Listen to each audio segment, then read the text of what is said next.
Hello. Today we'll be doing two chapters, chapter 6 and chapter 7. Oh, God, not chapter 5 and chapter 6. Oh no, the brain rot's getting to me.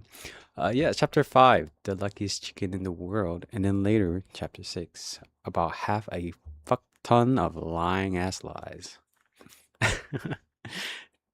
Oh man, two chapter titles that are wild.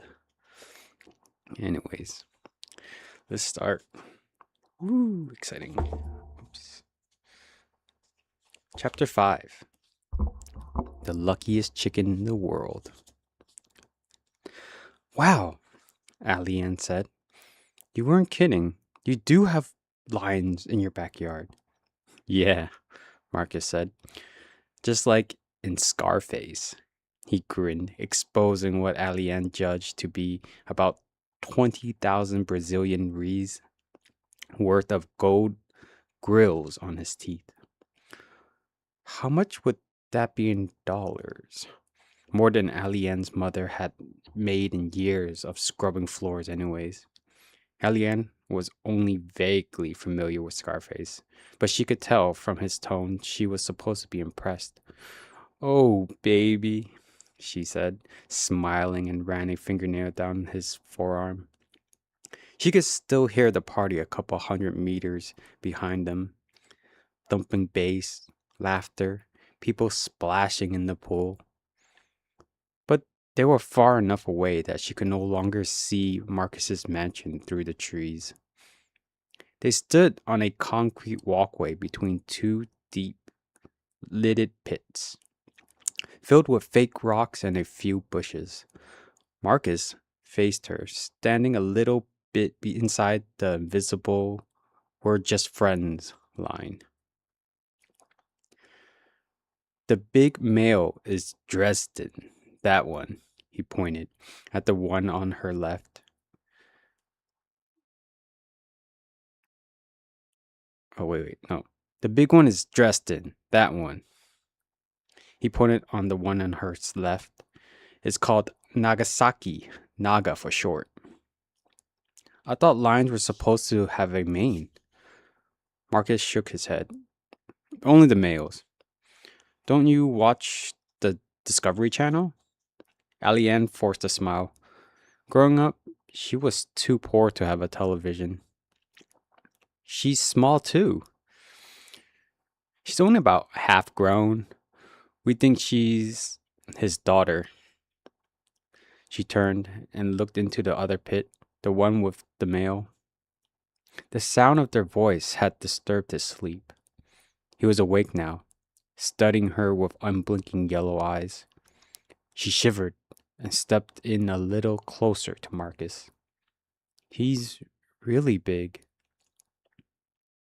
I'm living large. Marcus puffed his cigar and spread his arm wide, a gesture that took in the lion's pit, the 40 landscape acre, the 10-foot concrete wall surrounding the grounds. Marcus, little Z, to the hip hop cognoscent cognoscenti cognoscity lived on a Connecticut estate and had once been the weekend gateway of a hedge fund manager. He put his arm around Alien's shoulder and pulled her forward to look down at the male. Hey, you want me to wake her up too? No, Alien said, a little too quickly. No, I mean, that's okay. Let us sleep. The big lion pulled his head back down, closed his eyes.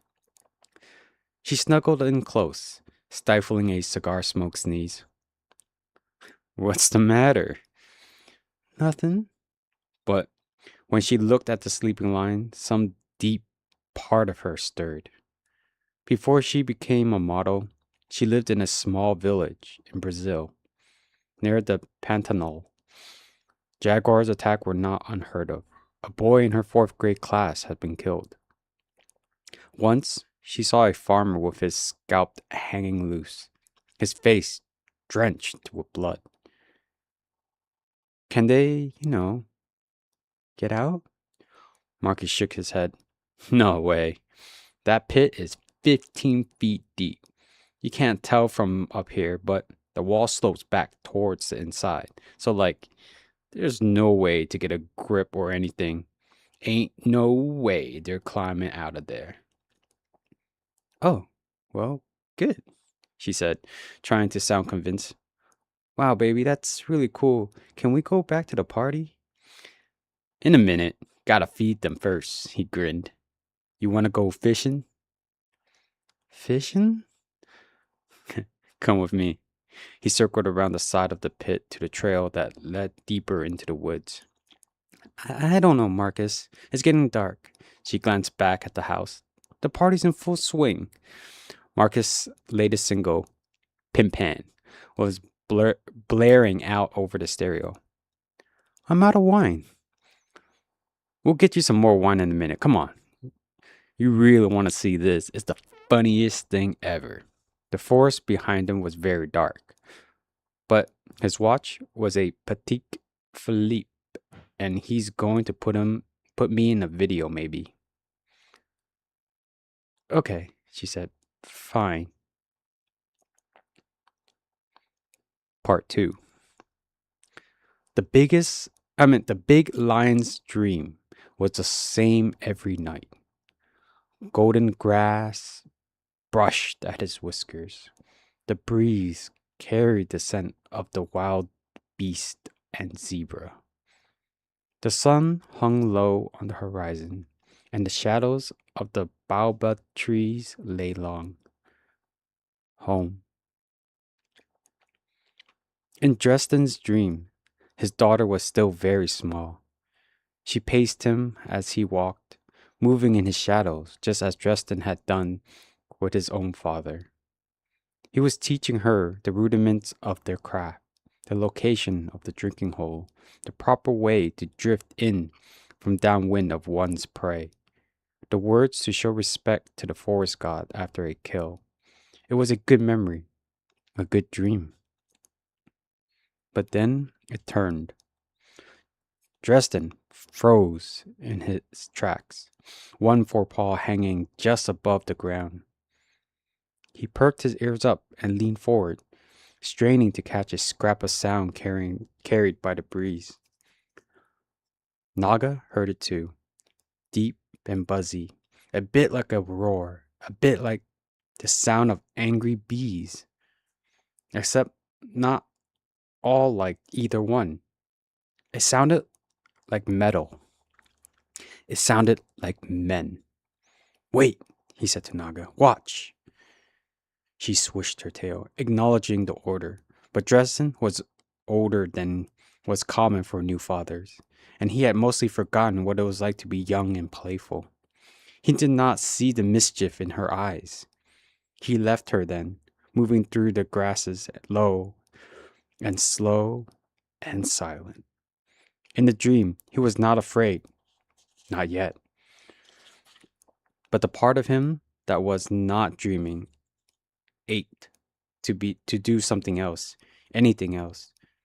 To take his cub and flee, to rip and tear, to shred those things that brought the sound of men into the world. But of course, he could do nothing. That was the way of this dream. Dresden rose up in the grass to stand at his full height.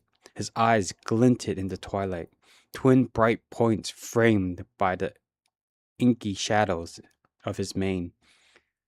The gazelles, they had been stalked, caught sight of him and fled. He did not care. His attention was all on the buzzing sound, and a moment later, on the brown cloud of dust that accompanied it. Dresden watched them, uneasy. He knew of men, and he understood their guns well enough. Then unease turned to terror. Naga had not waited. Naga had not watched. Instead, she approached the men with all the bravado of youth. As he watched, a man raised a gun to his shoulder, and with a puff and a crack, Naga fell. Dresden, roaring, charged across the veldt for the last time. Of veldt? Across the veldt for the last time. Not caring about the danger, wanting only to seize the prey that dared hurt his daughter, to rend and tear, to shred its life. Instead, mid-charge, he watched as the men raised the stick to their shoulders, felt the sting of the needle in his back, his neck. Then suddenly, he could no longer stand. Dresden, dreaming, understood he would wake in a distant land, wake in a high-walled trap, slick beyond climbing, tall beyond jumping. There would be no escape. The rest of his life stretched out before him, worse than any nightmare. Worse, they would take Naga as well. He had failed his cub. That knowledge bore down on his heart like a stone. He and his cub would wake under strange stars, and all the days and nights of her life would be poisoned by the sound and smell of men. Now, seasons later, and an ocean away, Dresden jerked awake. He saw a human in the pits with him, 3 of them, very close. Dresden wondered if he might still be dreaming. He raised his head, sniffed the night air. It stank of smoke. The horizon glowed with unnatural light. Not far away, machine roared and clanked. This is real. Then he gathered his feet under him and stood, rumbling a little deep in his chest. His chest stirred in him for the first time in a very long while. If they just come a bit closer, he would spring. If not, then he would saddle up to them, pretending to be. "Good evening," one of the 3 said. "Please pardon our intrusion. We mean no disrespect."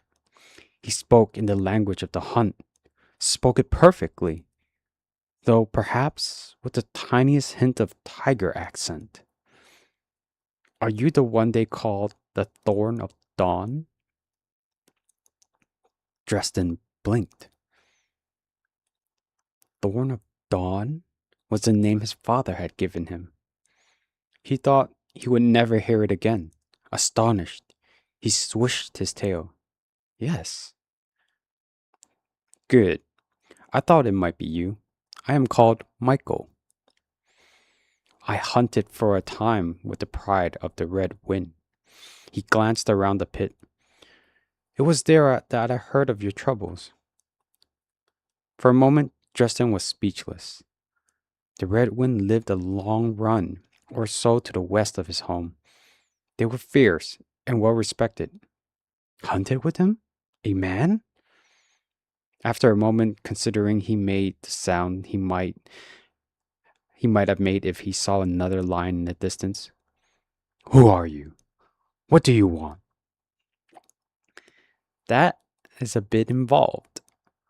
Let me begin by saying that I am the adopted son of Ablaka, an apprentice to the tiger Nobunanga.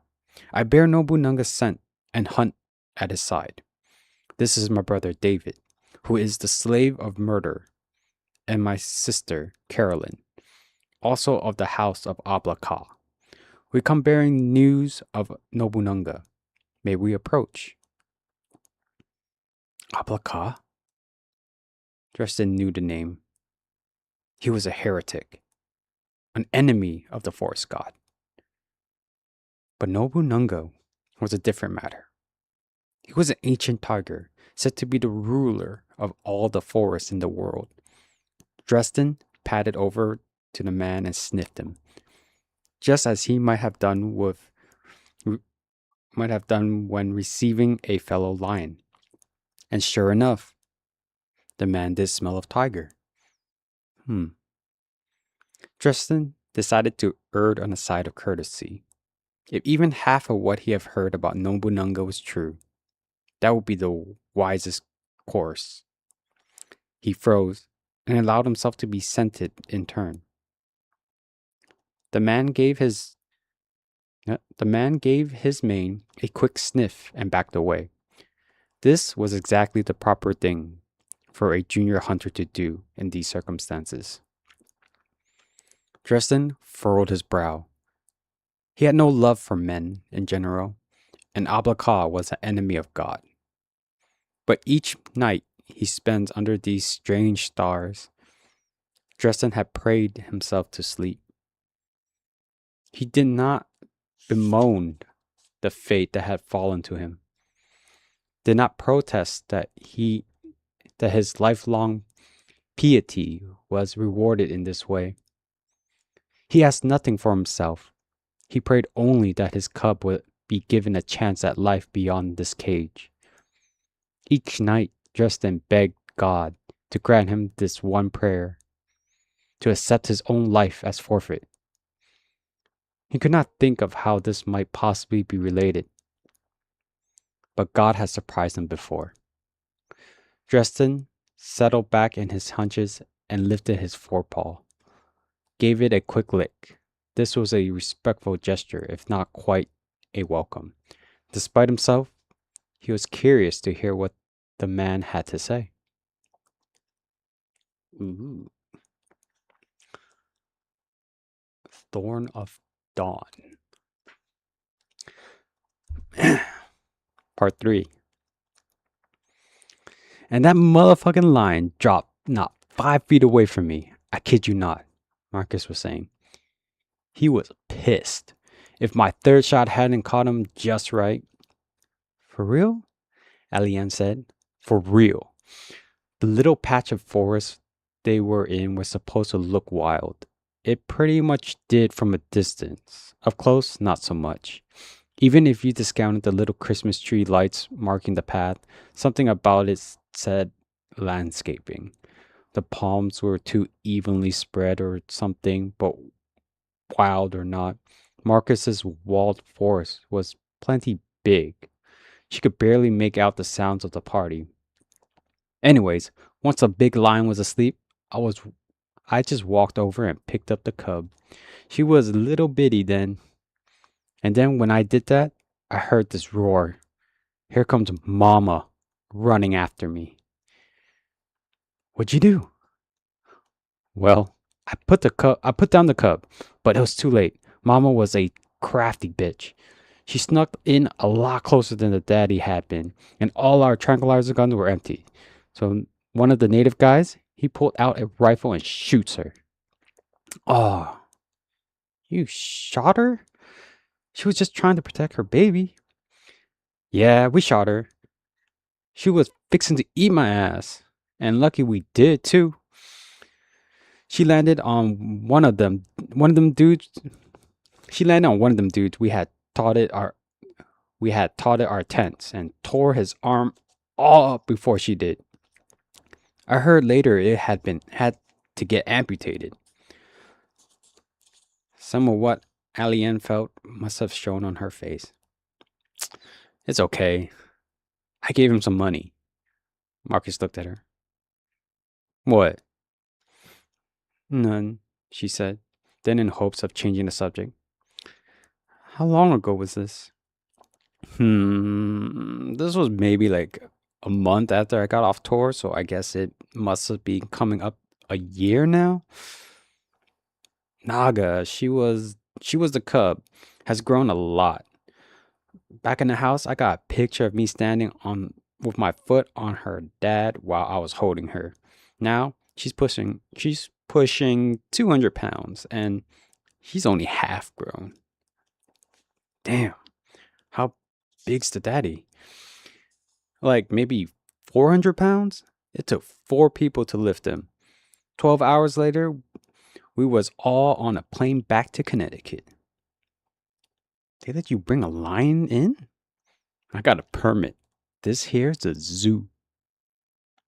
Alien looked around her and shivered. The weeds was doing its thing, but not in a good way. The landscape forest seemed very dark, very deep. She could hardly hear the party at all anymore. For some reason, she thought of May, her mother, thought of their last fight. Alien had come home from the city to visit, but she had not brought enough drugs. After 2 days, she grew sick. She lost control of her bowels, became weak. She hurled on the mat where she had slept as a child, sweating, shaking. May brought a bowl of feijoada, a glass of water, and a cool cloth. Her face soft and compassionate in the light of the candle. She remembered the hunt. I mean, she remembered the hurt on May's face when she slapped the bowl out of her hands. She didn't want food. Food was not what she needed.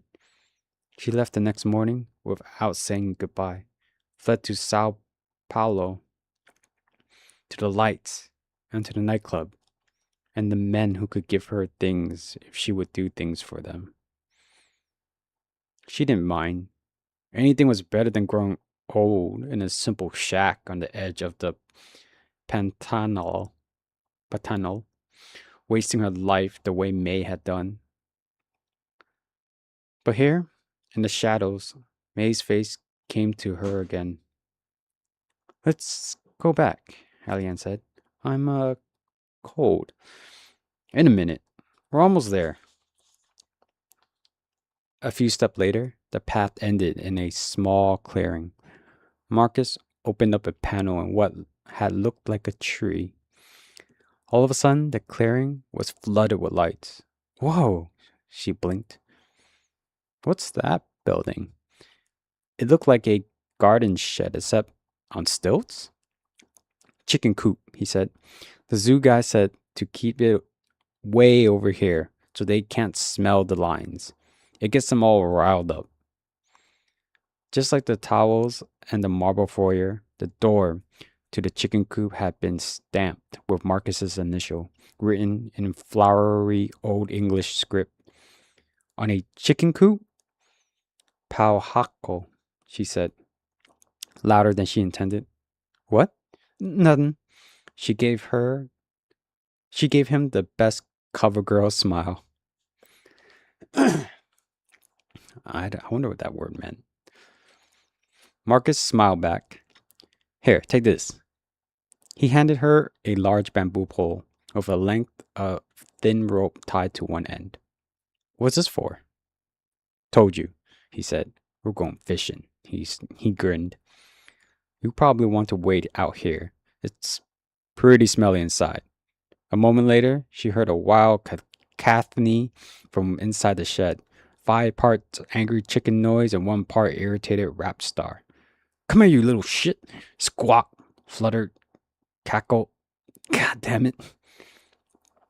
After a couple of minutes of this, the door opened and Marcus emerged, holding a wired cage containing 2 chickens. The birds' wings flapped quite a bit, but they were reasonably calm, all things considered. Give me that, he said. She handed over the bamboo rod. Marcus put it over his shoulders line like a fishing pole. The cage in his other hand reminded her of the tackle box. He made a lasso out of the string on the end of the pole and slipped it around the chicken's foot. All of a sudden, it dawned on her what he was going to do. Oh, Marcus, no.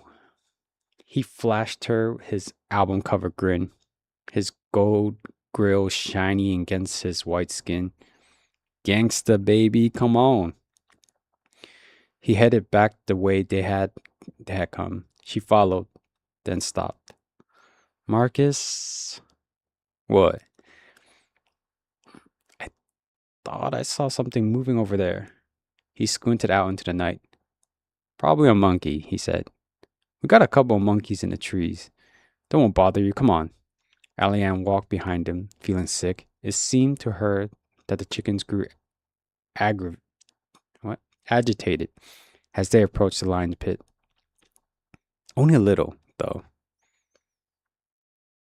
If it was me getting fed to that cat, I'd be squawking my head off, she thought. They're lucky they're so dumb.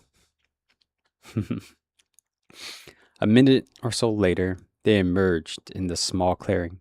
Marcus walked out onto the bridge between the two lions pit and dangled the chicken over the edge. He let out some slack in the line. The chicken flapped its wings helpless. It squawked in terror. Oh, Marcus, don't do this. Just watch, he snickered. It's hilarious. He bounced the chicken at the end of the string. Come here, Dresden, Marcus called. Come here, big guy. Supper time. Baby, please. Why don't we go back to the... She broke off. Marcus wasn't smiling much. Baby, what's wrong? Dresden? Marcus said. Come here, big guy. He looked back and forth across the pit. Allianne followed his gaze.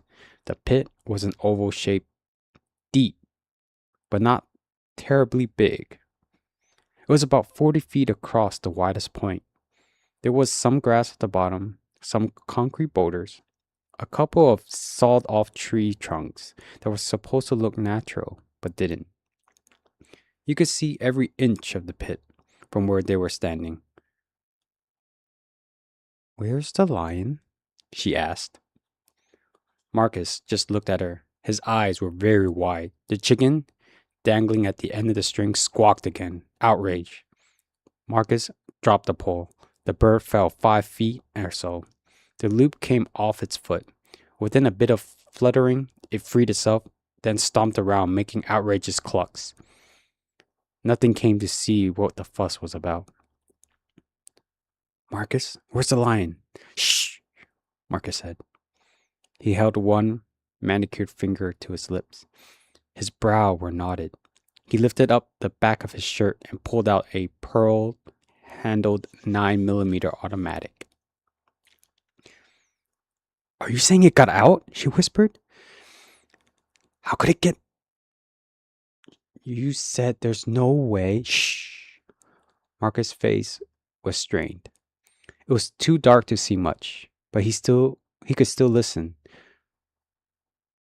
After a moment, Allianne listened with him. Crickets. The soft echoes of cars on the freeway. Up by the house, there was a big splash as someone fell into the pool. Laughter. Then closer in, not far away at all, really. A branch cracked. Marcus, she said softly. He turned and looked at her. There was no need for him to speak. The look on his face said it all. The pit was empty. The pit was empty, and something was moving out in the night. Part 4. Marcus? Okay, ¿qué? I don't know, said Marcus. He didn't speak Portuguese, but really, there was only one thing she could be asking about. But he did know. A stick had cracked close by, a big one. He jacked the slide back on his pistol, cocking it. In the distance, up at the house, a bunch of asshole freeloaders were laughing. But now the album was on the third track, something called Money Shot. That his A&R man liked quite a bit, and oh, something was moving out there in the night. What do we do? Marcus rocked his head in time with the money shot, thinking. Then it came to him. The hush bandry room, he said. The zoo guy had shown it to him. It was an underground room between the two lines pit, very solid, with poured concrete walls and metal doors. There was a slit in the walls with a metal slide in it for you to watch the lines. Like the slit in the doors of a jail cell. We can go there and... What? Make a call? Hide out? It didn't matter. He'll be safe. Come on. Yeah, fuck that. Allianne said behind him. I'm going back to the... She stopped and gasped. Marcus? Something in her tone made him turn. Just in front of her. Less than 5 feet away stood the lion she had come to see.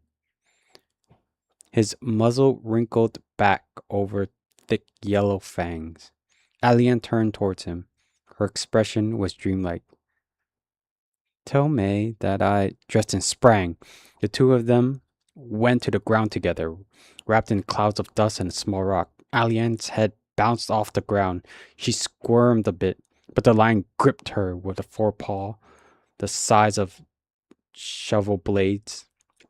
Then he had his jaw around her neck. The angle at which it held her was such that she was looking directly at Marcus. She seemed resigned, even peaceful. A few moments later, Marcus was a member of the fairly exclusive club. He had no idea how many people had been first-hand witness to not one, but 2 lion attacks. But he thought that the number would be very, very small. Gangsta baby, he thought and wet himself. About 200 yards away, he could hear the party going on. Some chick in a thick Bronx accent was saying, "Oh my God," over and over. The sound of her voice was like ice picks in his ears. I fucking hate my friends, he thought. Fuck it, I quit. No more rap star bullshit for me. Starting tomorrow, I'm going to flight school. The rapper thing had never been his first love. He sort of fell into it after a talent show in high school. If David Lee Roth can be a paramedic, I could be a pilot. The lion, his muzzle bloodied, looked up from Alien's body. He roared. Marcus screamed. He felt sudden weight in his boxers. He squeezed off 3 quick shots from his 9, kicking up dirt high and wide of the line. The stink of his shit hung in the warm night air. Marcus moaned, thinking about the husbandry room. The entrance was the far side of the lion's pit. A closet-sized cinder block building built to keep the rain off the stairs. The door to the stair house was thick steel. No lion could claw through it. I'll be safe in there. Marcus turned his back to Alien without a second thought. He sprinted off the path into the dark. The small, tasteful light lining the path blinked off. The stairhouse entrance was well off the path, hidden behind tall hedges, surrounded by undergrowth. Marcus didn't quite see it in time. He crashed into the metal door, splitting his lip open. He didn't even notice. The pain in his mouth was eclipsed by the terrible vision. His keyring hanging from a peg in the kitchen. "Oh, no," he said. "No, no, no." He fumbled at the door handle, sure that it would be locked, but the handle turned easily in his hand. "Oh, thank you, Jesus," he whispered, yanking it open. "Thank you, Then he screamed, as much from a surprise as terror. There was a man just inside the door, standing at the top of the stairs. He's blocking my way, Marcus thought. Even his thoughts were moans now. Time seemed very slow. The guy was enormous, both in height and muscle. But what the fuck? He was wearing a lavender tutu. How the hell did he get in there? Marcus wondered. Then, on the heels of that, a tutu? Marcus briefly entertained the idea that he was dreaming. It doesn't matter. All that mattered was that he was in the way. Marcus lifted his left hand to push the man aside, simultaneously raising his right to threaten him with a gun. Threaten my ass, Marcus thought. I'll shoot him in the eye. There was a sudden bright explosion of motion. He felt a sort of pressure on the fingers of his gun hand, then found himself sitting on his ass in the dirt. He looked down and saw that his two smallest fingers were dangling at odd angles. A splinter of bone poked out of his pinky. Seeing this, he felt the first twinge of pain. He looked up. The man in the tutu was examining Marcus's pistol. He ejected the magazine and twirled it between his fingers, like the flourish at the end of the magician's trick. He flashed Marcus a grin. His teeth were very dark, almost black. He stepped out on the stairway and circled around behind Marcus, dropping the unloaded pistol in his lap as he passed. Another man, this one was completely naked, climbed out of the dark stairwell. Are you all with the party? It occurred to Marcus that someone might have spiked his wine cooler. That's it. I bet Wilson slipped some of that PCP in my bayberry fizz. Good old Wilson. They'll laugh about this later. You best not be butt fucking down there. I don't want no faggot shit around my... Shh, said the woman's voice from the darkness. Out there. Lions. Marcus opened his mouth, then shut it. It wasn't an unreasonable point when he spoke again. His tone was softer. Who the fuck are you? The woman stepped forward. I am Carolyn. This is Michael. That is my brother David. Yeah. Hi. Pleased to meet you. Now, give me a goddamn hand so we can get down and... She shook her head. No. What you mean, no? Something occurred to him. Hey, are you all the ones who let my lines out? We are. Why the hell would you... Are you crazy? Are you a PETA? She shook her head. I don't know what that is. No. Never fucking mind. Just get out of my way. No. Shoot yourself. He pulled his left hand on the ground, preparing to stand. If that bitch gets in my way, I will knock her on her. A shadow fell over him. Marcus looked up. If you try to go downstairs, David will hurt you, she said. Maybe just a little. Maybe a great deal. You should not try. Marcus looked at the big man up and down, gauging his chances. His shoulders slumped. What do you want? All the fight was gone from his voice. David smiled. I am to give you a message, said the woman. From who? The message is from Dresden. For a moment, he thought she meant the city. You're talking about the lion? That Dresden? Yes. Why do you call them that? Dresden and Nagasaki? From in the war? Off to his side, he heard laughter. He turned. The big man, David, made a kaboom sound, then held his hand up in the air and drew them out as if they were a fireball between them. Yeah, Marcus said. Kaboom. Still chuckling, the big guy patted him on the shoulder. Marcus answered him with a small but sincere smile.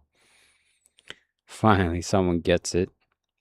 The moment ended up being at the high point of his day. The woman squatted down to be at the eye level with him. Do you watch television? The question took a moment to sink in. Why the fuck do you care? She repeated herself patiently enough. Do you watch television? Marcus's eye darted around, looking for safety. All around him, the jungle pressed in. Humor the crazy people. Yeah, man. I watch TV. You have seen it when the television shows The Hunt in Africa? When a lion brings down a zebra or a wild beast? Marcus didn't like where this was going. Yeah, I guess so. It wasn't a zebra that he had seen, but a gazelle. Close enough. Good. What you saw was called. She twittered something at the naked guy. So she twittered something at the. So that's not like she busted out a phone and used X or whatever. So, that's it's funny when you say it like that though. But anyway, she twittered something at the naked guy, and he rumbled deep in his chest. He sounded exactly like a lion. The hair on his back, the hair on the back of Marcus's neck rose. In the language of the hunt, the word described a specific way of killing, the woman said. It is a thing of respect. Most times, the hunter had no wish to hurt his prey. It is only that he is hungry, that this is the way of things. When you are watching television, did you notice that that past a certain moment, the zebra doesn't resist? Marcus had not seen that exactly, but he remembers seeing the gazelle with three lions burrowing, burrowing around its guts. He thought it was dead. Then it lifted its head, looked down at what was being done to it, and looked away. He's been smoked up when he saw this, and it freaked him out enough that he had to change the channel. Good. You do know. The prey doesn't move because it feels no pain. The lion touches it in a certain way and unbinds it from the plane of anguish. This is part of the craft of hunters. When the kill is this way, the lion said. The lion says. She nodded at the naked man. He rumbled again, eerily lion-like. Your woman died in this way, if it mattered to you. She didn't suffer at all. Marcus thought of the gazelle staring into the camera, thought of the light receding from Alien's green eyes. But there was another way of killing. This is done when the lion hunts out of hate rather than hunger. For such times, the big cats have a touch that enhances suffering rather than relieves it. Under this touch, the prey's spirit is bound to the plane of anguish. The pain is like drowning. Often the damage to their spirit is such that there is not enough left to them to return to the forgotten land. Those killed in this way are ruined forever.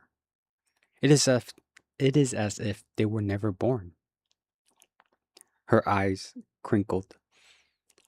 I saw this done once. It was a terrible thing. She touched his arm with real sympathy. The lion wishes me to inform you that this is how you will die.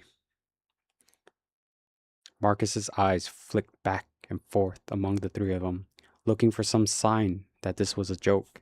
The woman's face was grave. The guy in the tutu watched him avidly, his eyes cruel and alive. Marcus wasn't sure what was worse. So, you're just going to feed me to that thing? We are, yes. Why? Marcus whispered. Why would you do something like that? Because that is what the hunter wants, she said. We came to an arrangement, you see. This is his price. The big man in the tutu smiled at him. Moonlight glinted off the blade of his spear. If we free his daughter and give him the time to kill you as he wishes, he will help us. He will protect our agents as if he were his own cub. She shrugged and stood. What he asked isn't too much. It is fair, even. Fair? I. You. You what? She looked down, her face mostly in shadow. The compassion he had seen before was gone. You invaded the lion's home. You murdered his mate, the mother of his cub. You kidnapped him and his daughter here and cast them down in a pit. Is that about right? Yeah, but I mean, and and why did you do this? To what purpose? You're going to steal their lives so you can growl and roar for the amusement of your whores? Sort of, I guess. But I mean, you saw Scarface, right? It was. Stop talking. She spoke to the naked man in a language he did not understand. He said something back to her, then made a sound amazingly like a lion's roar. Please excuse me, she said. I'd rather not watch. Hang on, Marcus said. I got a lot of money. We could. She and the naked man faded back into the stairwell and started down the hushed banjo room. They shut the door behind them. The big man in tutu smiled down at him. Hey man, Marcus said, help me out here. You want to get into the show business? I could. The big man smiled wider, pointed over Marcus's shoulder, back into the woods. Not wanting to, Marcus turned to look. Dresden and his daughter stood just behind him, closer than he would have thought possible. Somewhere out of the impossible distance of the night, he heard the Bronx chick say, "Oh my God." Down in the pit, safe and comfortable, the chicken squawked. End of chapter 5. Oh man. What did Alian said about that chicken?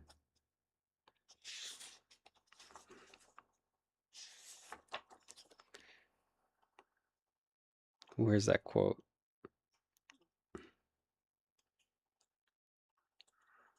If she was that chicken, she would make so much noise or something. And it was lucky that it was so dumb. Oh, the foreshadowing. What I love about this chapter is like we get perspective of Dresden, or what was also referred as Thorn of Dawn.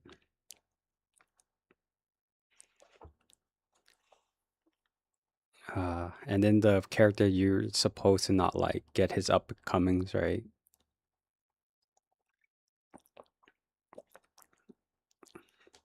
The guy poaching a lion and his family for his amusement, killing the mother. Yeah, this chapter is one of those that like I love the imagination of. We got to see the dreams of Dresden and stuff, right? And how he just wishes for his daughter. Like we're giving him such a humanized perspective too, but then at the same time it's still like parental love, and we would assume a lion will have that kind of urge. Like we've seen instincts of protection and everything, right?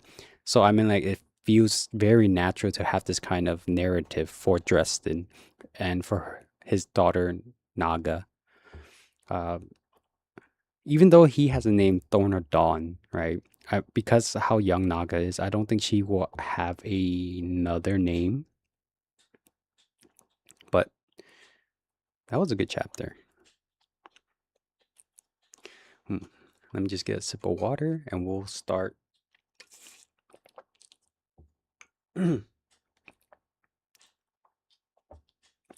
We'll start chapter 6. About half a fuck ton of lying ass lies.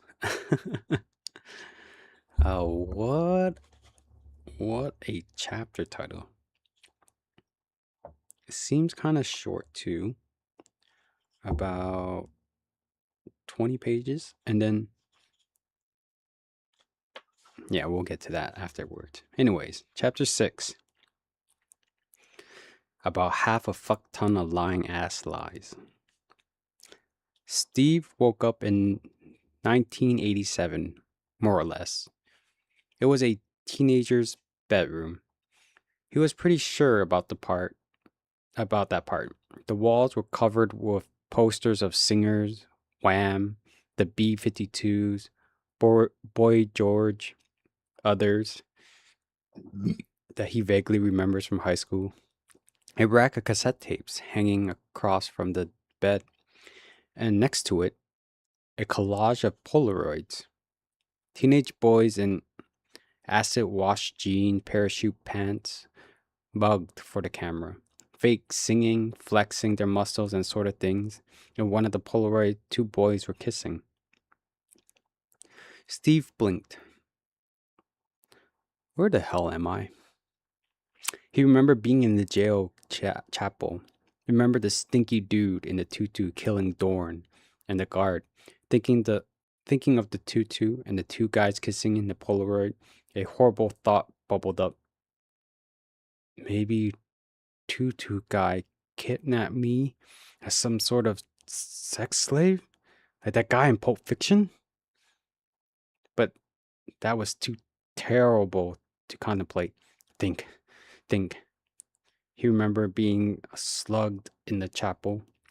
A few seconds later, he was moving down to a tile corridor, slung over the guy's shoulder, watching guts and several limbs roll by like he was on a horrible shit ride at the high-end amusement park. Someone's arm had been laying on the floor. Just the arm. Nothing else. It looked surprisingly ungross, not much blood, and muscles like a medically drawn. A few paces further down, most of the other guards came into view. He was an old dude, 50-ish, cut nearly in half, just above the belly button. What did that? Steve remembered wondering. Giant scissors? The half of his face and Steve could see was bloodless and unmarked. Eyes open. Steve remembered recognizing him, remembered squinting, and then I woke up here. The alarm clock on the nightstand pretty much had to be from 1987 as well. No one makes stuff out of wood grain plastic anymore, right? The clock didn't work though. Someone had stomped a crater in it, then drawn a circle around it in what looked to be like corn flour. Steve blinked at this for a few seconds, trying to imagine a remotely plausible reason why someone might do such a thing. Steve sat up, peeped out through the Venetian blinds at the foot of the bed, wincing at the metal rattle they made. His head hurt. The sun was either just coming up or about to go down. At first, he wasn't sure which. But then, a couple of houses down, some guy came home from work and got the mail. Kids were playing ball in the dude's backyard. Not down then. I slept through the day. Questions answered. Steve let the blinds fall closed. If he had known that this sunset would be his last, would be the last he ever sees, he probably would have taken a couple of seconds to savor it. He still had on the jail overalls. That was sort of a relief in light of his fears about becoming a butt slave, but still not ideal. The closet turned out to be full of things like parachute pants, acid wash jeans. After a few rummage, he put on some black sweatpants, tightish but serviceable. A gray concert t-shirt. Oh, okay. The logo of the band Heart was stenciled across the chest and a bright orange letter glowing like a coal. He followed the sound of the voice out into the halls. Out there, it was warmer than in the bed. It smelled good, like freshly baked something or other. Bread, maybe? Or sweet rolls? His stomach rumbled. But under that was a bad smell, something he didn't quite recognize.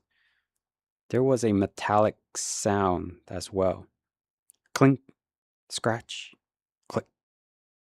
It was vaguely familiar. Clink, scratch, click. Steve peeped around the corner into the living room. The big guy in the tutu was asleep on the floor in front of the TV. The sound was off, but the Nazi artillery rumbled across the North Africa on the History Channel. Steve wondered at this point. Oh, Steve wondered at this for a minute. TV? He doesn't speak English. Does he? On screen, Romono held binoculars at his face. I bet he does, like tanks. But he what? I bet he does like tanks though. Next to the tutu guy, a halfway demolished pile of brownies rested on a white plate. Brown crumbs stuck to the dry blood in his mustache on his chest. His bronze sword thingy with the chain laid at his fingertips. Half a dozen other people, some almost as weird, sat here and there in the living room as well. They glanced at Steve without much interest as he walked in. Next to the couch stood a man in brown business slacks, cut off, ragged at the knees, one pant leg a couple of inches higher than the other. His bare chest was tattooed with dozens of triangles, the smaller ones inscribed in the larger, down to the black dots at the midpoint of his breastbone. Seeing Steve, he put his hand on the shoulder of a woman sitting on a couch. She had dirty blonde hair, hacked short, carelessly. She wore what looked like a top half of a black one-piece bathing suit, cut into a sort of sports bra. She put her hand over the man's laced. What? She put her hand over the man's, laced fingers with his. Clink, scratch, click. In the darkest corner of the room, a woman sat on the floor, knees huddled up to her chin. Skeletal arms poked out from the remains of the apocalyptically filthy gray dress. Half a dozen flies buzzed around her head. As Steve watched, she flipped open a Zippo. Clink. Lit it. Scratch. Closed it up again. Click.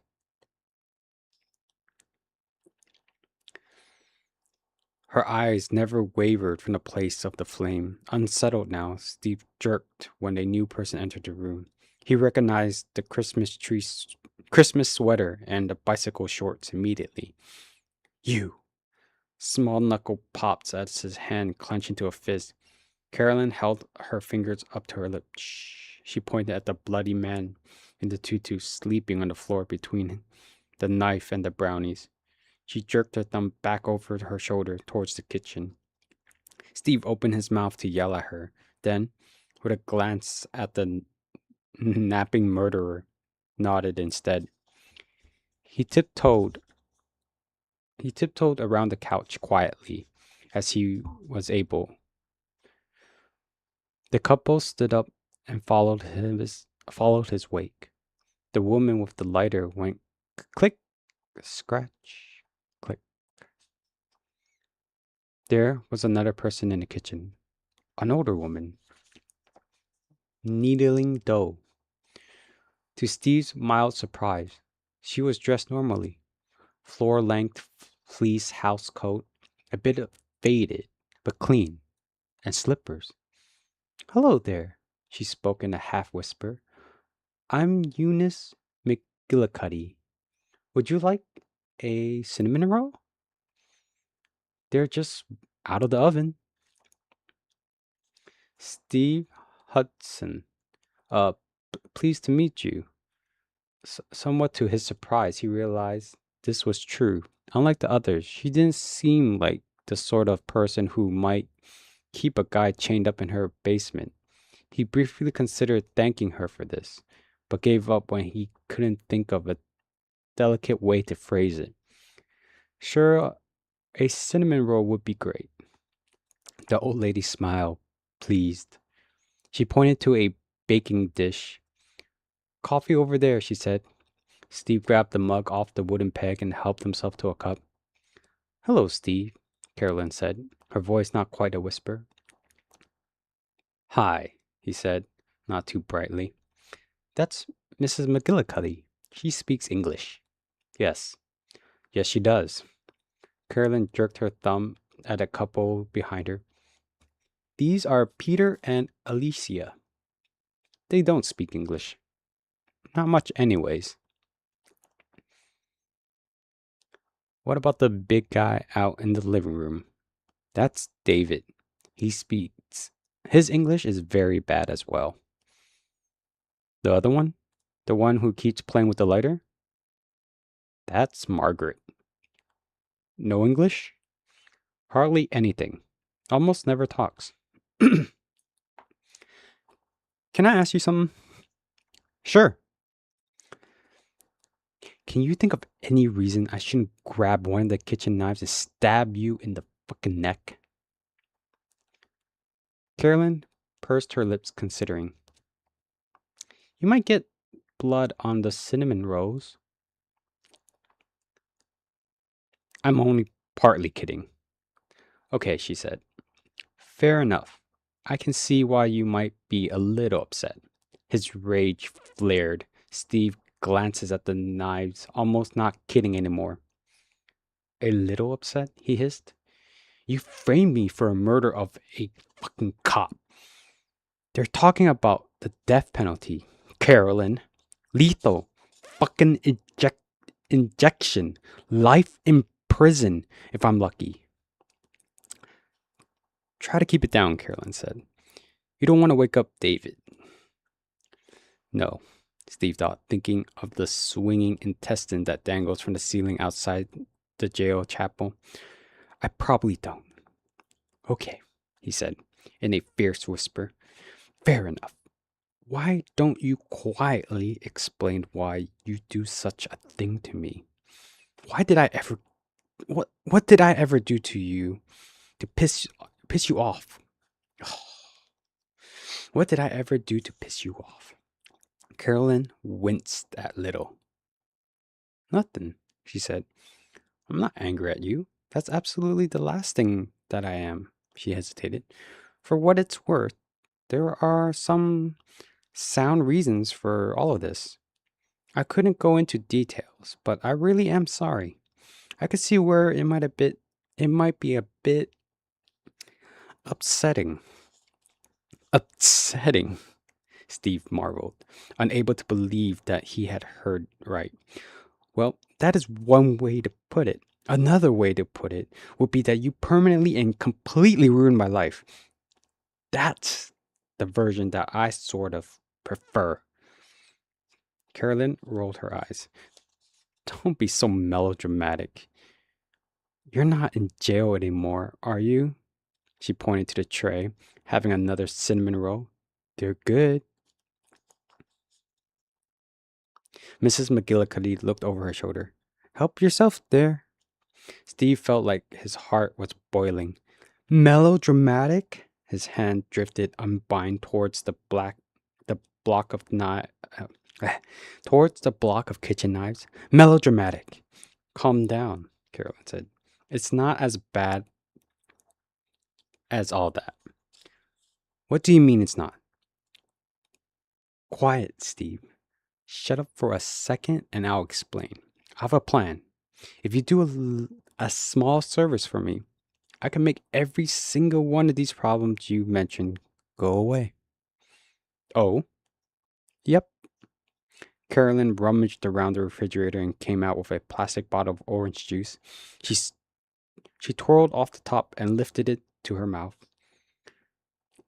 Glasses are over there, dear, Mrs. McGillicuddy said pointedly. Sorry, said Carolyn. Got a glass. Steve considered.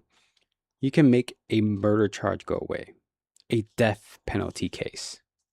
Carolyn poured some orange juice and took a swig. Yep. And how, pray tell, might you be planning to do that? Grab me one of those cinnamon rolls and pull up a chair. I'll show you.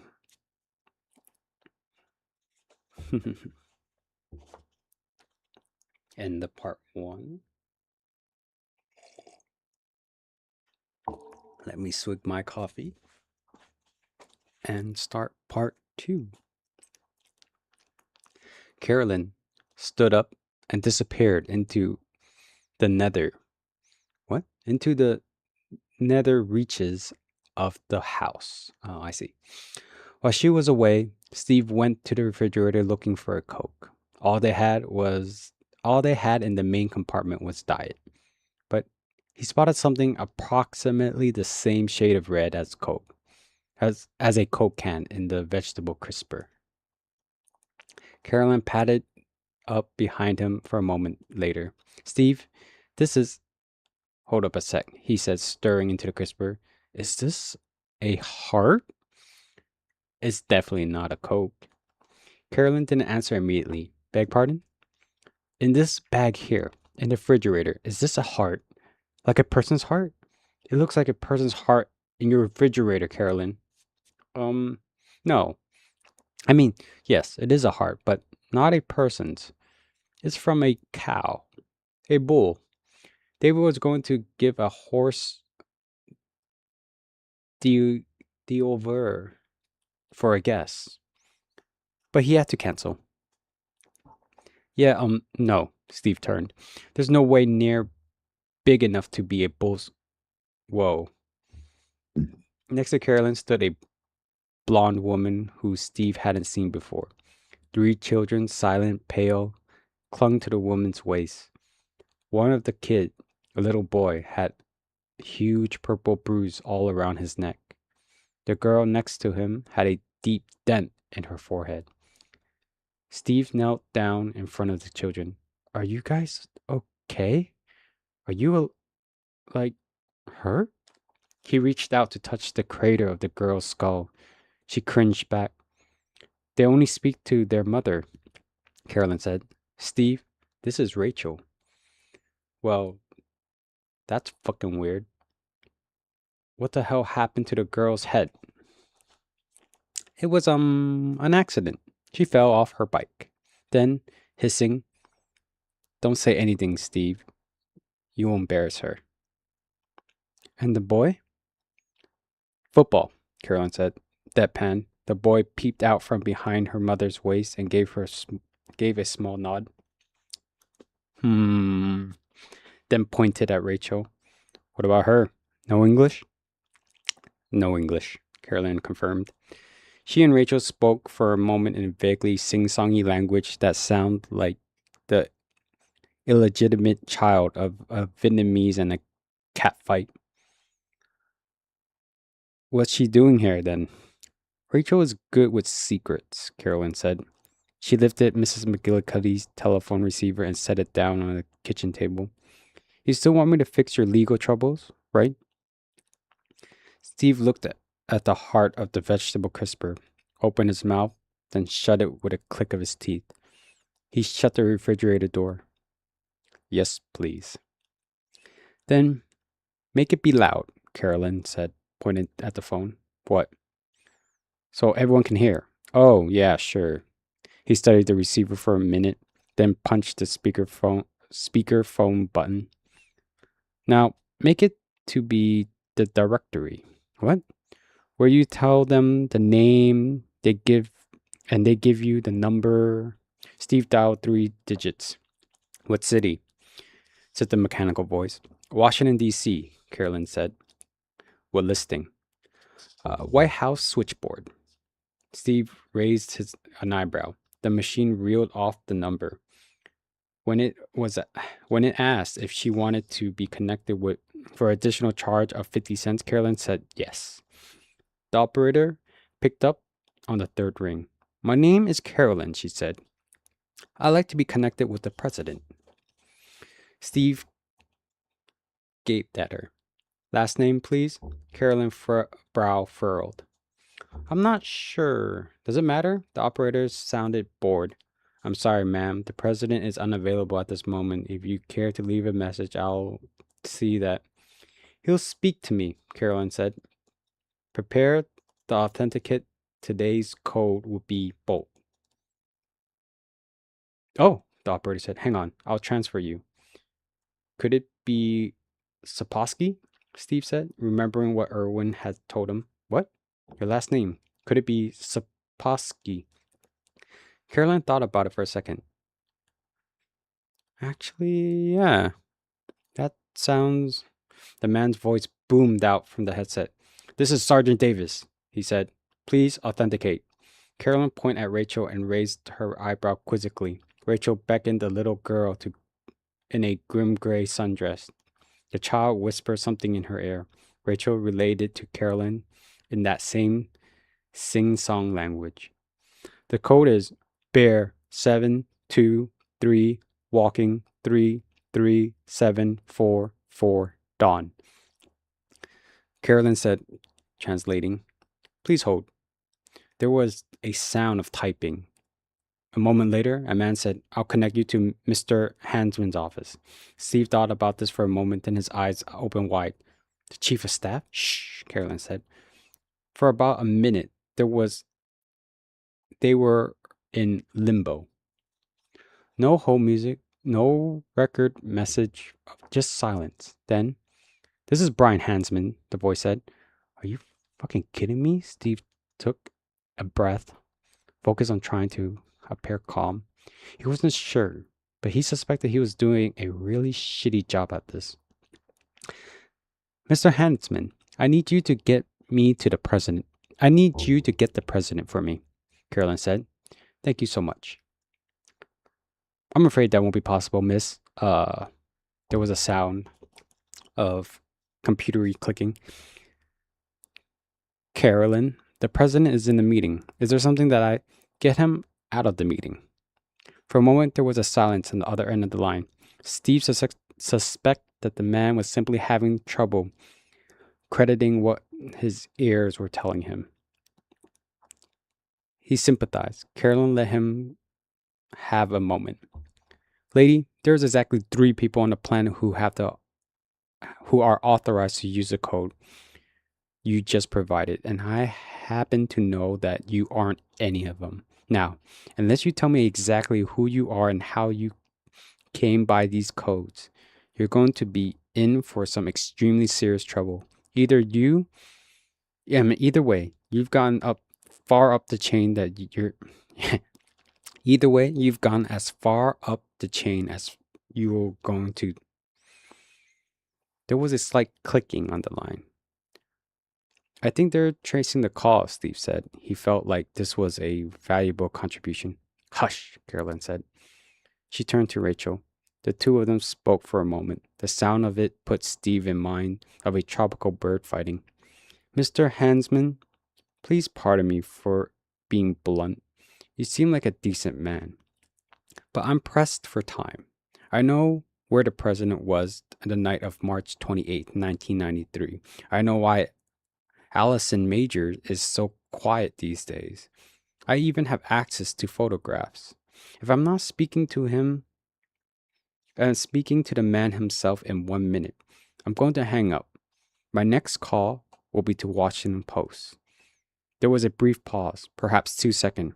Hasman didn't bother to put the call on hold. He just dropped the receiver. Steve heard the sound of the door hitting the wall. There was a few seconds of silence. A distant commotion. Next, he heard Hansman say, "Clear out now. We need the room." There was the sound of the door shutting then. "This is the president." "Oh," Steve thought. "There's something you don't hear every day." He took a bit of the cinnamon roll. This was his third. They really are quite good. Carolyn smiled. "How do you do, Mr. President? I'm sorry to be so pushy, but I'm afraid these are unusual circumstances. My name is Carolyn Saboski." There was a long silence. "I'm afraid that I don't. My father is called Adam Black." There was a very long silence. "Can you repeat that, please?" She did. Another pause. Short this time. "There are a lot of men named, yes, but my father is the Adam Black who was mentioned in the photo waiting for you on the desk on the day when you first took office. The yellowish paper handwritten by Mr. Carter, I believe. Do you remember it?" "I do," the president said. His voice was faint. "Excellent. I thought you might. Would you like to know what became of the piece of Air Force hardware with the number 11807 A1 stenciled on the side?" "I can tell you exactly. I was there." The president made a whoosh sound. A whooshing sound. "I see." His voice was weak. That is, my understanding was that the condition of the treaty was that there was to be no contact between. Carolyn laughed. "Is that what you call it? A treaty? That's rather grandiose of you, isn't it? The way I recall it, my father told Mr. Carter to see uh, to it that he was not bothered anymore. Mr. Carter said that he would be happy to take care of it, and to be sure to call again if there was anything else that he can do. My father said we would. Now, I am.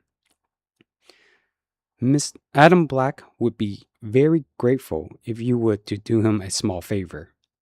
A service." "A service?" "Yes. My understanding is that you have the power to issue criminal pardons. Is that correct?" "I do." "Excellent. I'll send you the details." "Thank you, Mr. Madam. If I may I ask the nature of the offense?" Carolyn's eyes narrowed. She didn't answer immediately. When she did, her tone was noticeably cooler. "Why would that matter?"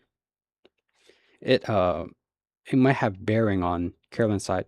"The man in question hasn't been charged yet, but I'm told that if it's just a matter of time. The incident revolves around the murder of police officers. There were also likely to be some incident charge, breaking, entering, burglary, things of that nature. Oh, and escape.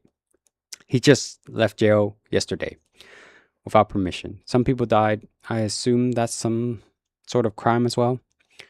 The president, a former editor of the Harvard Law Review, agreed that it probably was.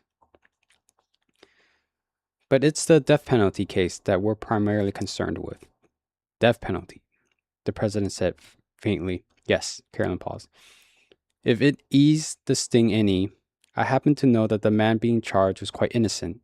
I know this is for an absolute fact. May I ask how?" "Because I was the one who killed Detective Miner," Carolyn said. "Mr. Hodgson was present, but unaware that anything of that kind was going on. Legal technicality aside, he is completely innocent." "I see," the president said at length. "Even so, Miss Saposky, this could be politely very. My understanding is that when you took office, you were briefed on any other things. A file with codename Code Home. The file had blue and red stripes along the border.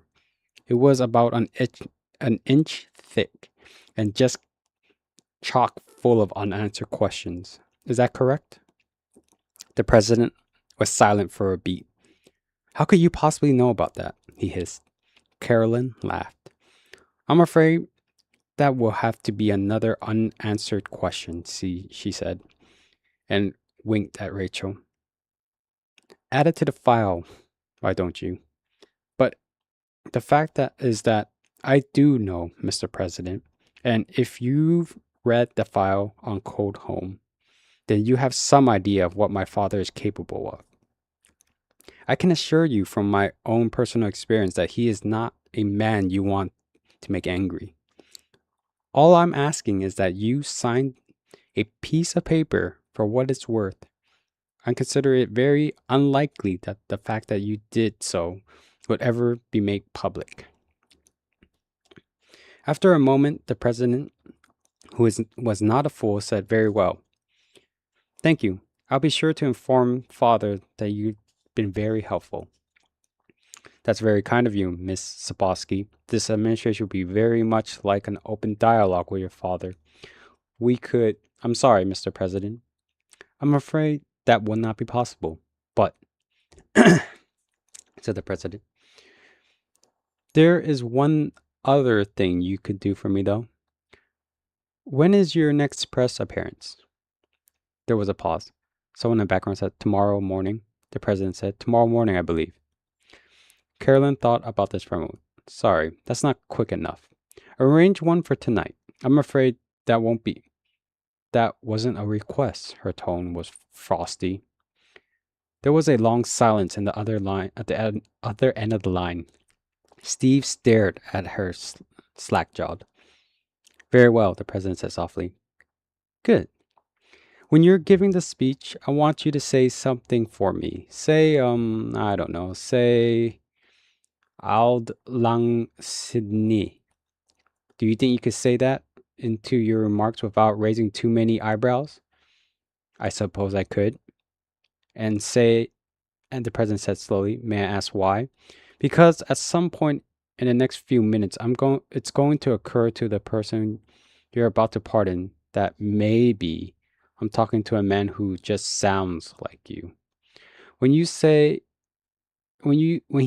you say Arud Lan Sini on live television, he will go a long way towards alleviating those doubts." "I see. Yes, I suppose that can be arranged." "Excellent," said Carolyn. "Thank you, Mr. President. That will be all." She hung up. End of part 2. Ooh, getting curt with Mr. President. El Presidente. I don't know why I said it that way.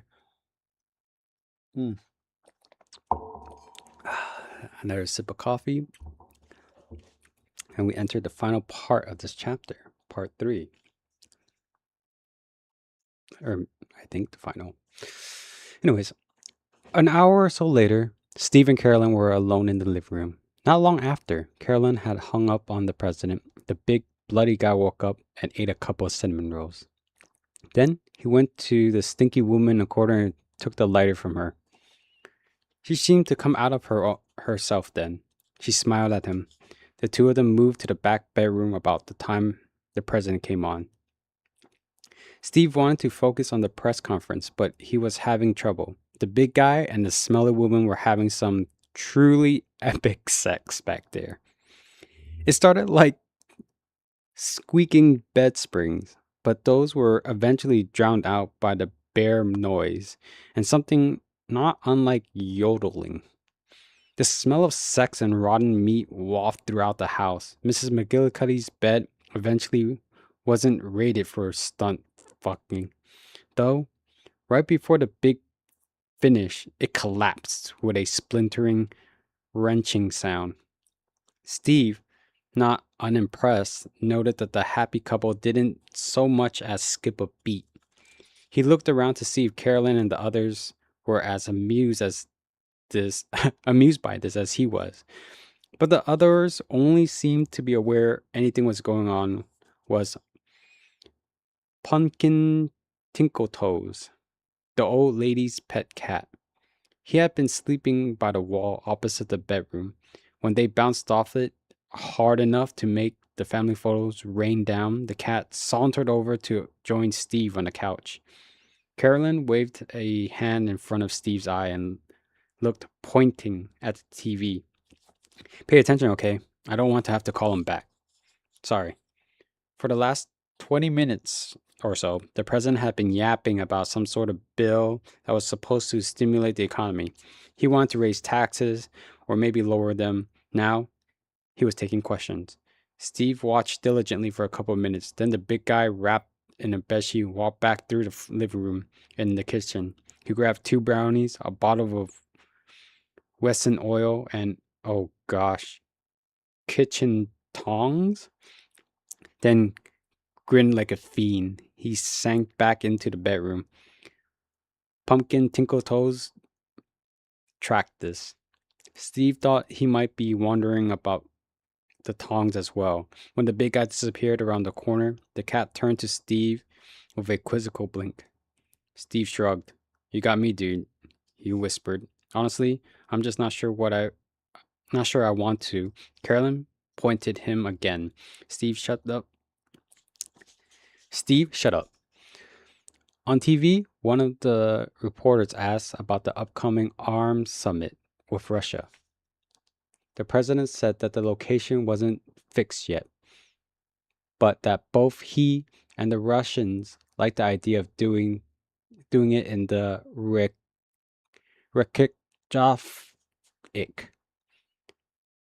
Reykjavik.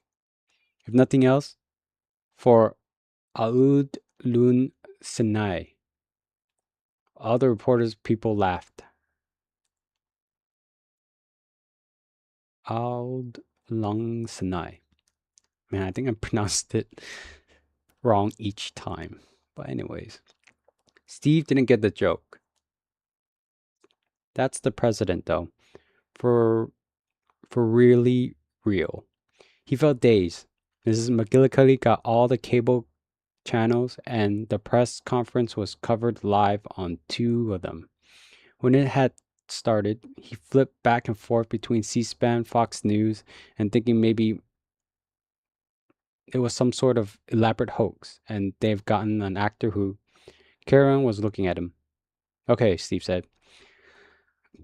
"Let's say I believe that you can get the president to sign a pardon for me." He was surprised to realize he actually did believe that. "We still have a problem, which is, I have no reason at all to think that you will. You may remember the last time I agreed to run an errand for you, ended up in jail. The day before yesterday, my asshole lawyer said, and I quote, I was on a fast track to death row." Carolyn's brow furrowed. She brushed her hair back with fingernails. "I'm sorry about that, really. It was unavoidable. If you do this for me, I can and will make it better." She reached behind the couch and tossed him the duffel bag full of money she had brought to the bar. "Here's your cash, by the way." She looked down at the bag and then back up at her. The way she tossed it to him suggested a couple of possibilities. One was that she didn't give a fuck about 327,000. 327,000. Another was that she knew Steve wasn't going to be around long enough to spend it. Still, he told himself, it's not like you have a lot of choices. They'd been watching the news for an hour or so. Prior to the surprise press conference, one of the big stories had been his escape. Steve thought kidnapping would be more accurate, but no one asked him from jail. Apparently, the body count was up in the 30s. CNN was speculating that Steve might be the head of the hitherto unsuspected drug cartel.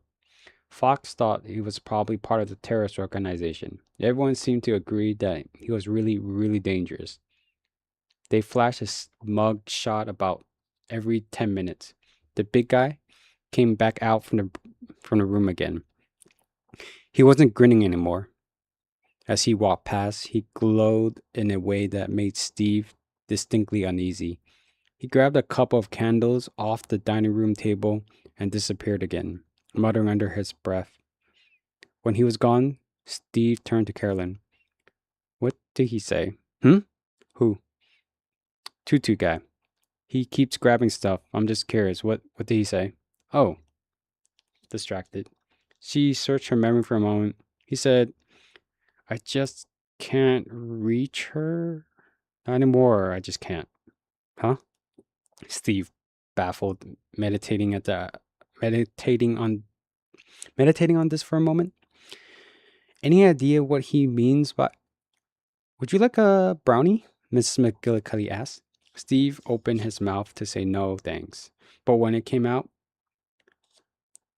but what came out was, don't mind if I do. 3 weeks later, 3 weeks of jail food had left him with an appetite. Plus, the brownies were ridiculously good. Mrs. McGillicuddy brought him some milk as well. When he was done, he turned to Carolyn. I don't suppose you got a cigarette? Sure. She rooted around her sweater, fished out a pack of Marlboros with some matches tucked into the cell phone. Can you pay attention now, pretty please? Yeah, all right. They glared at each other as they lit up. So what exactly is it you want? How good of you to ask, finally. The reason we broke you out of jail is that we want you to go for a jog. Steve blinked, thumping the cigarette. Say again? You're a jogger, right? He did vaguely remember mentioning something of the sort. They talked about at the bar. We'd like you to go for a jog. That's it? And pick something up. Here it comes, he thought. What sort of something? We don't know exactly. We know with a very high degree of precision where it is, but it could look like anything. Okay, said Steve. But it will in fact be what? Drugs? High explosive? A horrible thought occurred to him. Not some sort of nuclear shit. Carolyn's eyes rolled. Don't be like an idiot, look. And fluttered her hands. No, of course not. Nothing like that. It's how can I put this? Think of it as a very advanced system of parameter defense. You want me to go get you a landmine? No. Actually, hell no. I'll take my chances in jail. It's not a landmine, Carolyn said. It's absolutely nothing at all like a landmine. What it is kind of, do you know what a gravity well is? It's kind of like that, except in reverse. And it's only works on certain people. I have no idea what's that supposed to mean. Okay. Think of it this way. Do you know how microwave work? No. It's based on microwaves. Oh wait, I just remembered. I do know how microwave work, and what you're saying is bullshit. Fine. It isn't a microwave, but how it works really doesn't matter. If it doesn't matter, then why don't you tell me? Because it's very advanced. You don't have the background. Trust me, please. Fuck no. So you're what? Some sort of weapons researcher that he could almost believe. Weird professor type, covered a lot of ground. Look, I'm not going to even consider this until you tell me what I'm picking up. You won't try me. She sighed. It's called a Riesack Araya. It's essentially a mathematical construct of self-referencing tautology. What? Tautology consecrated in a plane of regret. The Riesack works because the target has the trigger because the Riesack works. The Riesack works because the target has the trigger because the Riesack works. The physical token that you'll pick up is a Riesack projection into normal planes. Do you see? Steve stared at her. You invented this thing. Not me. I'm more of a linguistic. Can you get back to the point now? Steve grinned. Sure. Thawed by the techno bubble. The token that serves as the Riesack nexus is just sitting somewhere probably out in the open. It could be a Coke can, a McDonald's bag, a mailbox, anything. And for most people, almost certainly including you, Steve, that's all that it actually is. But not everyone. For some people, it's like poison. The closer you get to it, the worse it hurts, the more damage it does. If you get close enough, it kills you. So it's radioactive. I'm not picking up radioactive crap. No, it's not radioactive. What? If I don't believe you? Then I guess you're going back to jail, aren't you? He said brightly. Steve gritted his teeth. It isn't radioactive, I promise, she sniffed, a little offended. Nothing so cruel as that. How do you know this thing, whatever it is, won't work on me? Well, we don't.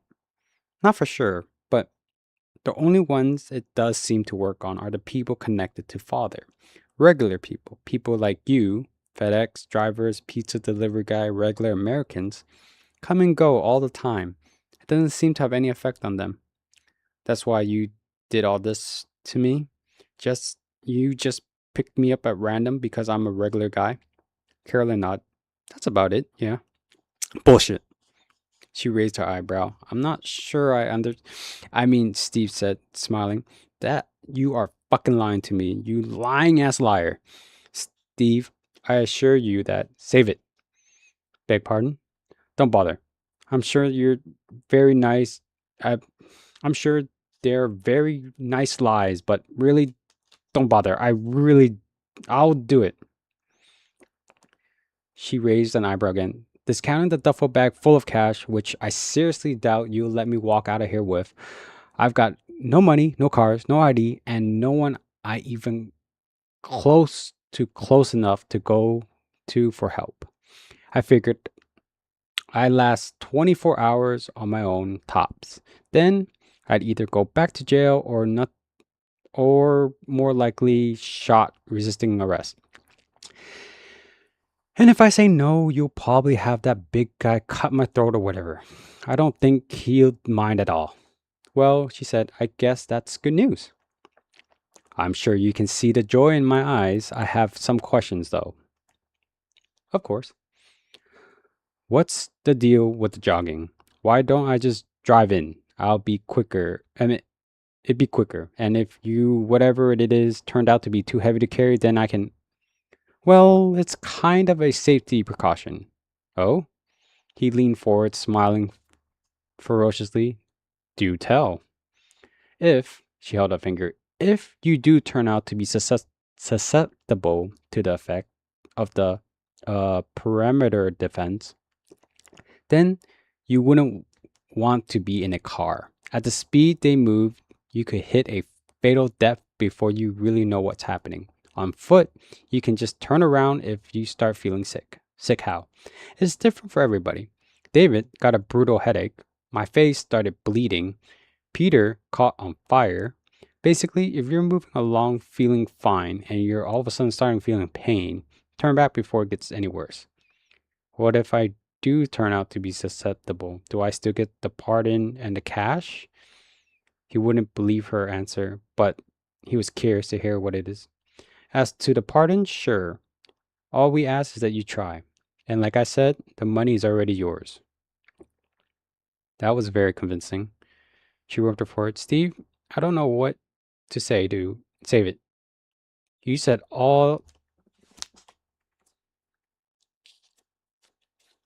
you know where this thing is, but not what it is. Can you explain to me? Sure. Because the way the perimeter defense work, the area that is affected is the shape of a sphere. Basically, we got a map and walk the perimeter of the circle, and it has to be in the center of that. He thought this over. What if it's a tree or buried or something? It doesn't have to be at ground level. Fair point. But we tested for that as well. How? Very carefully. Look, we could go into the methods if you want, but I promise you the object is at 20 222 Garrison Drive, 57 feet back from the curve of the street, sitting about 2 feet off the ground. 2 feet off the ground? Is it floating? It's on the porch. And you have no idea what the object is. She shook her head. It could be anything. Probably it will be some small, innocuous. The porch is usually empty. How do you know? She scrounched up her face, considering to answer, because it's my house. Your house. Why does that surprise you? From the way you dress, I figured you were homeless. She frowned. Well, I'm not. The house belongs to our father, but we all live there. All who? She gestured to the room behind her. My family. Yeah. You keep calling these guys your family. You don't look much alike. We're adopted. All of you? Yes. Father took us in when our parents died. Sounds like a real prince. That's why we're so anxious to be sure he's okay, she said dryly. So you think what? Somebody's trying to keep you out of your house? It appears that way, yes. Any idea why? Father is a more important person than he lets on. He's something of a kingmaker. He has powerful friends. That, Steve decided, might be true as well. Certainly, the president had jumped when the man's daughter said frog and powerful enemies. She nodded. Yes, some of them might like to inspect things he kept in the house. Books. So what? Mob accountants? A Mayor Lansky type? What sort of people are we talking about here? If it's a drug cartel, I think I'd just as soon take my... Carolyn snort laughter. What's funny? I'm trying to imagine Father involved in a drug deal. No, that isn't it. Who then? I'm really not at liberty to say. She offered a frosty smile. Right, Steve sighed. So, you think one of these enemies of yours that snuck in and set your perimeter defense system? Possibly. Somebody had to put it there. The porch was empty when I left that morning. I'm sure of it. All we really know is that Father hadn't been seen since the perimeter defense was set. She fished a crooked Marlboro out of the pack and popped a wood match alight against her lacquered thumbnail. The fire flickered a little as she held it under the end of the cigarette, amplified a nearly impeccable tremble. Maybe she was the one who said it. Did you ever think of that? Maybe he was the one who said it. Did you ever think of it? She frowned. Is conceivable. I really can't imagine why he would do something like that. But maybe? If so, we'd like to go to him and very politely ask him why. Basically, we need to get into the library and look around. There are also reference materials that may be of use. If you can help us with that, I absolutely guarantee you will walk away unharmed, wealthy, and free from criminal entanglement. We'll pretend for a moment that I believe you. Anything else? She bent over, unzipped the duffel bag. There is a holster pistol inside. You might need this. Oh? Is that a problem? No, it's actually some sort of weirdly reassuring. Up until now, this was sounding way too good to be true. Who might I be shooting, do you think? Well, again, very probably no one, but as I said, Father is a powerful man. He has bodyguards. It is possible, not likely, but possible that there might see you jogging and take it as a threat. In that case, she shrugged, better to have it and not need it than need it and not have it. He glanced at the case. It was an HK 9mm semi-automatic, 3 magazines. That's a lot of bullets. He might be a lousy shot. It so happened that I am, which means I'm less than enthusiastic about shooting it without a professional bodyguard. She opens her mouth, hesitant, then shuts it. What? She shook her head. What, Carolyn? If it comes down to an open conflict with the Sentinels, you would not be alone. Oh? And who, pray tell, would be helping me? Friends of my brother. They're very skilled, I promise. If it comes to that, they can and will protect you. You would be safe. I don't doubt that they're very good, and probably weird as hell. Do you mind if I look at the gun? She slid the duffel bag across the table. He took the pistols out from the holster and examined it. He slipped the magazine in, cocked it, and pointed at her. What if I shoot you and take the money?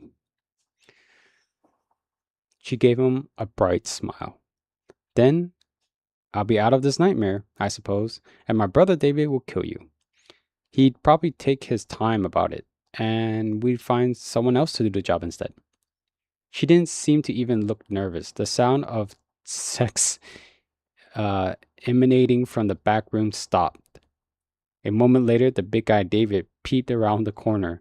He smiled at Steve. He said something to Carolyn in that bird song-like language of theirs. She answered in kind. Steve smiled back wide, reassuring. Just asking. He lowered the pistol. Dave watched him for a moment, then grabbed another brownie and went away again. Anything else? No. What? I wish there was a way to keep in touch with you while you're out there doing the run. I just can't think of anything we could. She trailed off. What? Steve was staring at her. He was thinking, this woman is not insane, exactly. Something else. What he said was, have you not heard of cell phones? Oh, she said. She nodded, wide-eyed, and Steve, increasingly practiced eye, carefully, full of shit. Yeah, sure, lots of times.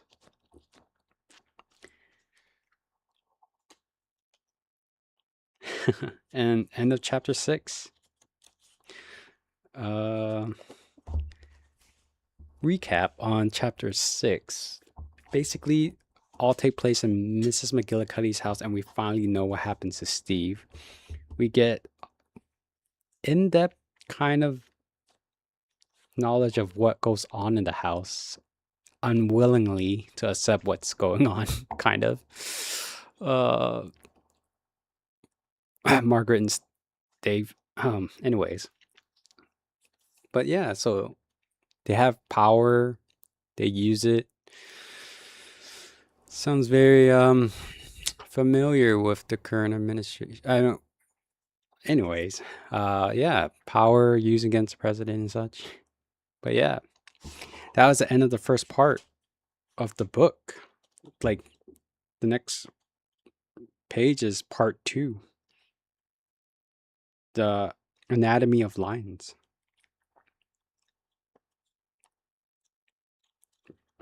I forgot the book was sectioned in parts. But yeah, what a fun read. I think I do like chapter 5 more, just because it was like a small side story about Dresden, or Thorn of Dawn. But chapter 6 answers some leading questions about what happened after Tutu Man invaded police station and took Steve. But yeah. Anyways, thanks for joining me for chapter 5 and 6, and we'll start chapter 7 maybe sometime after. Thanks again.